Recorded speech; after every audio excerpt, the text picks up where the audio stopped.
దత్తాత్రేయ పుస్తకావిష్కరణ సభలో సీఎం రేవంత్ రెడ్డి ఆసక్తికర వ్యాఖ్యలు చేశారు. ఇటీవలే ప్రధాని మోదీతో భేటీ విషయం చెప్తూ పాత విషయాలు గుర్తు చేసుకున్నారు రేవంత్.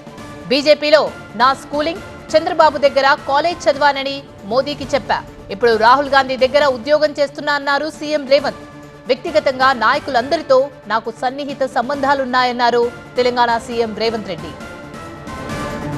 ఏమన్నా నీతి ఆయోగ్లో పాల్గొన్నప్పుడు ప్రధానమంత్రి గారితో కుటుంబ సభ్యులు మధ్యాహ్నం భోజన వేదిక మీద కూర్చున్నప్పుడు వారు చంద్రబాబు నాయుడు గారిని చూపించి ఆప్కే సాథీ ఇద్దరే అని అంటే నేను చెప్పా, నేను స్కూల్ మీ దగ్గర చదువుకున్నా, కాలేజ్ ఆయన దగ్గర చదువుకున్నా, ఇప్పుడు ఉద్యోగం రాహుల్ గాంధీ గారి దగ్గర చేస్తున్నా. సో నాకు మీ దాంట్లో కూడా అందరితో పరిచయం ఉందని, ముఖ్యంగా ఈ వేదిక మీద ఉన్న ఇంతకుముందు శ్రీనివాస్ వర్మ గారు చెప్పినారు భారతీయ జనతా పార్టీ రాష్ట్ర అధ్యక్షుల గురించి. ఆ రాష్ట్ర అధ్యక్షులు అందరితో నాకు సన్నిహిత సంబంధాలు ఉండేవి.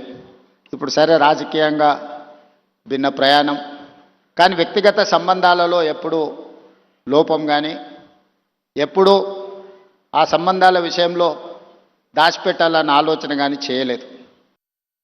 దత్తాత్రేయ ఆత్మకథ ఆవిష్కరణ సభలో సీఎం రేవంత్ కీలక వ్యాఖ్యలు చేశారు. కిషన్ రెడ్డి నేను కలిస్తే తెలంగాణ రాష్ట్రం అభివృద్ధి పదం వైపు వేగంగా దూసుకెళ్తుందన్నారు రేవంత్. రాజకీయాలకు అతీతంగా కిషన్ రెడ్డిని గౌరవిస్తూనే అప్పుడప్పుడు ప్రశ్నించుకుంటూనే రాష్ట్రాన్ని అభివృద్ధి చేస్తారన్నారు సీఎం రేవంత్ రెడ్డి.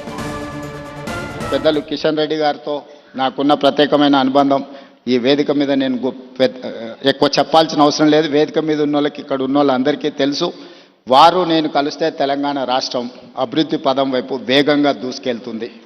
రాజకీయాలకు అతీతంగా కిషన్ రెడ్డి గారిని గౌరవించుకుంటూనే, అప్పుడప్పుడు ప్రశ్నించుకుంటూనే తెలంగాణ రాష్ట్రాన్ని అభివృద్ధి పదం వైపు నడిపించడానికి నేను ఎప్పుడు ముందుంటానని తెలియజేస్తూ మీ అందరికీ మరొకసారి శుభాకాంక్షలు తెలియజేస్తూ సెలవు తీసుకుంటున్నాను. ధన్యవాదాలు మిత్రులారా.